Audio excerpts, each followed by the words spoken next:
child protection, which, yes, social workers would be involved with this, but there are also a whole range of other agencies involved in safeguarding children.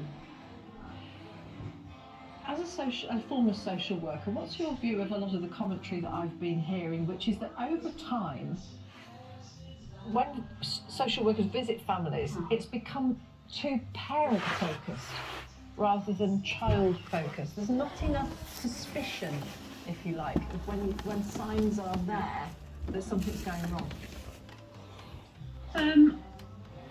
I think when you go and visit a family where there may be, significant harm, yes, of course, your focus should be on the parents or the carers, and there should be practice where children are spoken to and listened to, and social workers should be curious. But I'm concerned that, what needs to happen is good relationships developing with parents, and, social workers, parents may be very fearful of social workers coming round. There may be stigma about social workers coming round. And I think, there has been commentary that social workers were naive. I mean, we don't know what happened in this particular case about social workers.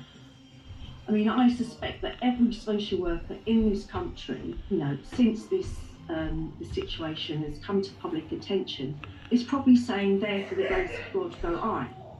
Social workers are very, very attuned to, assessing risk, but recognising what a difficult decision it is. Dr. Jo Finch from the University of East London. This is a conversation we'll keep having, I'm sure, but for the moment, thank you very much. Good night. At least 14 people have died and dozens have been injured in Indonesia's Java Island after an active volcano erupted for the second time in months. Indonesia sits on the Ring of Fire, a region around the Pacific Ocean that's susceptible to volcanoes and earthquakes. The volcano, Mount Semeru, has been in a state of near constant eruption for decades. Here's the BBC's Valdia Baraputra.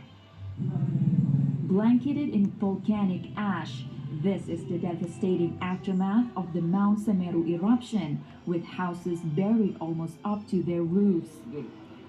Heavy rain turned the ash into mud, adding a challenge Probably to the give this one away for free because it's not as good as my other one. These adverse conditions have hampered their evacuation effort for the past 2 days. That one's a lot better, so is that one fine. They're also still looking for at least one missing person. Meanwhile, more than 900 people from villages have been evacuated to mosques, schools and village homes. Rescue organizers say that for now they have received enough essential supplies like clothes, food, first aid and masks. Those who had to flee their homes couldn't take anything with them. Their houses were covered in thick volcanic ash and mud, and their livestock killed in the eruption. The eruption of Mount Semeru also had destroyed a bridge that connected 2 regions in the area. A couple of villages have now been cut off, making it difficult to deliver aid to people in this isolated area. Officials hope that as soon as the weather permits, rescue and aid could be carried out by helicopter. However, the Indonesian Geology Agency warns of follow-up eruptions that can happen at any time. This is at least the 3rd volcanic eruption in Indonesia this year. The country has the most active volcanoes in the world, spread along Sumatra and Java Islands. Valdia Baraputri, BBC News, Jakarta.